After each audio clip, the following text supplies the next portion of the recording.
¿Qué tal? Esta es una actividad presentada para la Facultad de Derecho y Ciencias Sociales de la Universidad Michoacana de San Nicolás de Hidalgo para la materia Historia Universal del Derecho por su servidora Minerva Reyes Hernández del tercer semestre de la sección 81. Es una actividad sobre un video comentario del legado de Sócrates, Platón y Aristóteles. El siguiente documento corresponde a un compendio de diversas publicaciones, donde por iniciativa de uno de los autores se utiliza un vocabulario adelantado al tiempo de los filósofos aquí compartidos, con la finalidad de hacer más asequible el mensaje a los usuarios. El pensamiento filosófico jurídico de la época clásica en Grecia y Roma fue crucial para el desarrollo de las teorías jurídicas occidentales, con las aportaciones de Sócrates, Platón y Aristóteles. A los juristas contemporáneos corresponde rescatar varios principios de esa época. Con estos principios se podrá seguir construyendo regulaciones más eficientes para resolver los dilemas que el derecho plantea, citados a continuación. Abordando a Sócrates, este filósofo enseñó en Atenas, no cobraba por impartir sus doctrinas. Él propició el diálogo y entablaba conversaciones con la gente de la calle a quien quería enseñar a pensar, a diferencia de los sofistas, maestros de la oratoria, cuyo objetivo era enseñar a hablar.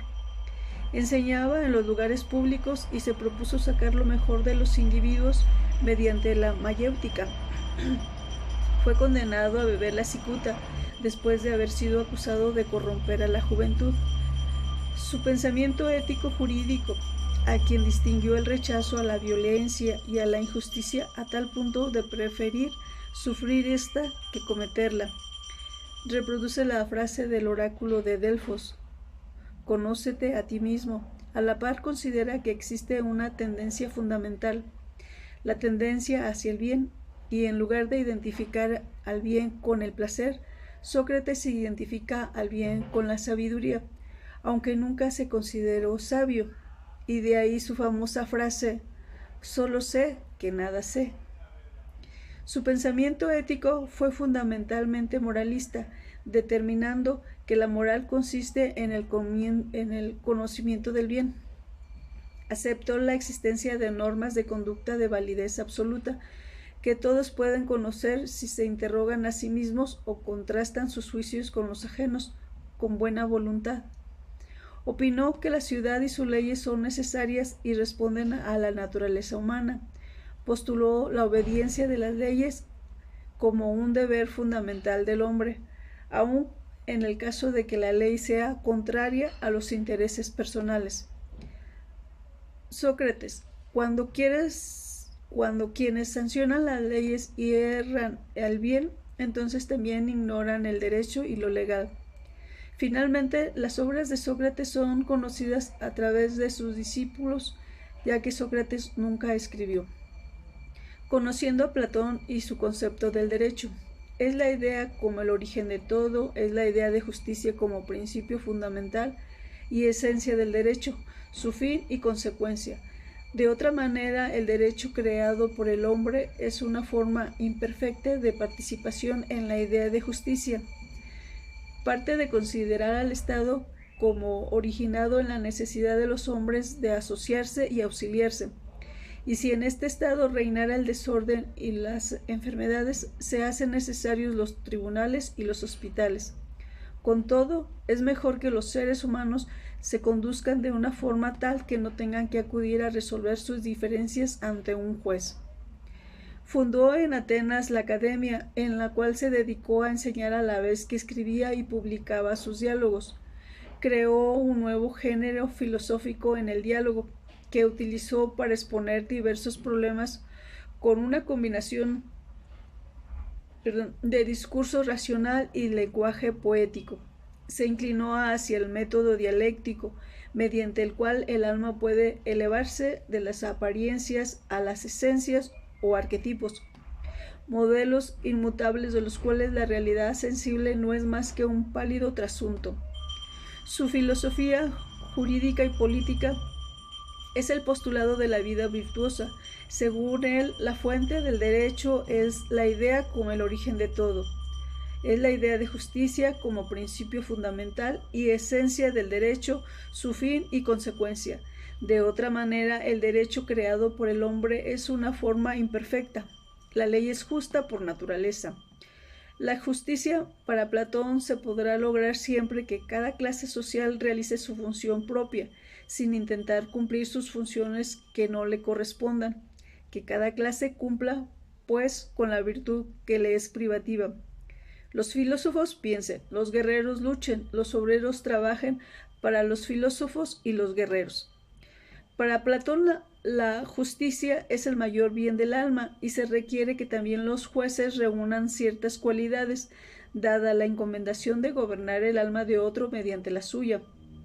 El juez debe de ser de edad madura, quien ya haya tenido oportunidad de aprender qué es la injusticia, que pueda distinguir el bien del mal, siendo los ancianos los que deben mandar y los jóvenes corresponde obedecer.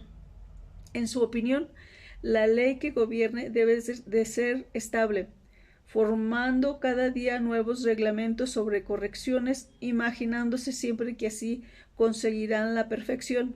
Recomienda evitar leyes que incurran en pormenores, pues estos se deducen por sí mismos de las leyes ya establecidas.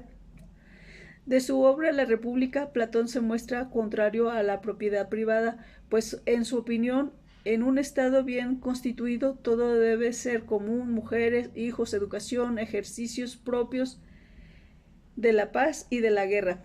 Para Platón, las condiciones sociales que incitan al delito se incrementan en el Estado con la existencia de pobres y los vincula con ladronzuelos, rateros, sacrílegos, malvados de todas las especies.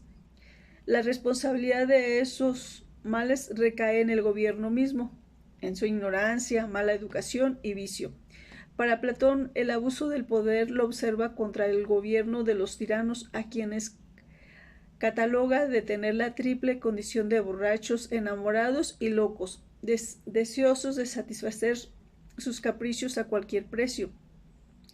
La peculiaridad de los tiranos es de no ser amigos de nadie y de no conocer ni la verdadera libertad ni la verdadera amistad.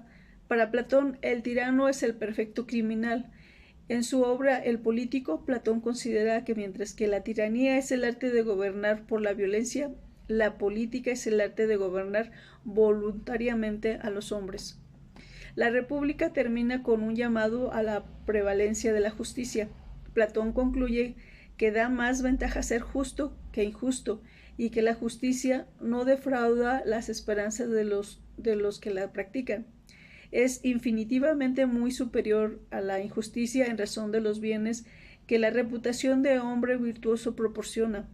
A un pobre o enfermo, dice Platón, los males del hombre justo se convierten en ventaja durante su vida e incluso después de su muerte, porque el favor de los dioses necesariamente se fija en el que se esfuerza en hacerse justo y en llegar mediante la práctica de la virtud a la más perfecta semejanza que puede tener el hombre con la divinidad. Es en la República donde menciona 5 formas de gobierno. Considera justa y legítima la del gobierno de los sabios, o sea, la aristocracia. Las otras son la timocracia o la timarquía, oligarquía, democracia. Aristóteles, filósofo griego, discípulo de Platón en Atenas, fundó el Liceo o escuela peripatética, donde se alejó de las doctrinas de Platón y creó una vasta obra en la que se contenía todo el saber de su tiempo.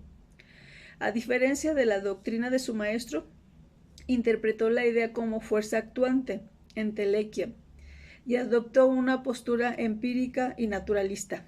En su concepto de derecho, acentuaba el carácter educativo del mismo para el desarrollo de la vida de los hombres. Toda creación de la ley deberá interpretarse en función del fin último. En su teoría de la justicia, opina que ésta equivale al ejercicio de todas las virtudes. Es una virtud ética particular en la que se da igualdad como fundamento de la cohesión y armonía en la vida social. Divide la justicia en distributiva, la cual tiene por objeto el reparto de honores y bienes en la comunidad y exige que cada cual percibe de acuerdo con sus méritos. Ordena las relaciones entre la sociedad y sus miembros. Correctiva o sinalagmática, no mira a las personas en primer término, sino a las cosas. Cuando interviene en la justicia como elemento principal la voluntad de los interesados, se le llama justicia conmutativa, y se le llama justicia judicial cuando se impone incluso contra la voluntad de uno de ellos por decisión de un juez, como sucede en el castigo de un delito. Lucha contra la corrupción. Aristóteles afirma que la multitud es más incorruptible que unos pocos, y por ello lo numeroso es más inmune a la corrupción. Una persona dominada por la cólera o por cualquier otra pasión necesariamente se pervierte en el juicio. En cambio, trabajo es que se encolericen y se equivoquen todos a tiempo. También hay que tener presente que el poder corrompe, de ahí que no sea aconsejable engrandecer demasiado a un ciudadano, sino procurar apenas honores moderados, dado que los hombres se corrompen y no son todos capaces de disfrutar de la prosperidad. Debe por ello evitarse que alguien sea demasiado poderoso y, de no ser posible, hay que desterrar al ciudadano. La politeia entonces debe ser gobernada por las leyes para evitar que las magistraturas se den para obtener utilidades, y es que la mayoría se irrita cuando sabe que los magistrados están robando los fondos públicos. Un remedio para este riesgo es confiar los asuntos y empleos a los partidos contrarios y también hacer entrega de los fondos públicos en público. Para la lealtad no es la única cualidad de quien asuma un alto cargo público. Debe también tener habilidad para ejercer una función gubernamental y además debe actuar con virtud y con justicia de acuerdo a las circunstancias de cada polis. Mis comentarios. En mi opinión, se puede percibir una alta carga de moral en cada filósofo aquí citado, porque elaboran sus tesis desde una introspección profunda a su ser más íntimo. Cabe recordar que en el caso de Platón su origen aristocrático marca una tendencia al inicio de sus diálogos sobre su concepción del derecho. Ahora podríamos decir tenía tendencia a la derecha. Al parecer, la visión de los hombres clásicos sigue teniendo vigencia sobre el derecho en nuestros días. Es sencillo asociar varios postulados en nuestra circunstancia nacional. Mencionaré dos de Aristóteles que me parecen destacados. En su concepto de derecho, acentuaba el carácter educativo del mismo para el desarrollo de la vida de los hombres. Lo traduzco como una necesidad imperativa que se fortalezca una cultura del derecho en todos los niveles socioeconómicos para el desarrollo de la justicia. Lucha contra la corrupción. Para Aristóteles son más confiables las multitudes. Eso me significa la democracia. Se debe tener presente que el poder corrompe. Se debe evitar engrandecer demasiado a un ciudadano. Esto para mí es mantener vigilados a quienes ostentan el poder.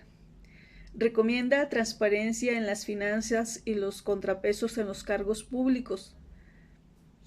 Como dice la frase, es transparencia en el erario y contrapesos. Y finalmente, el funcionario público debe contar con las habilidades necesarias para el cargo que asuma. Muchas gracias.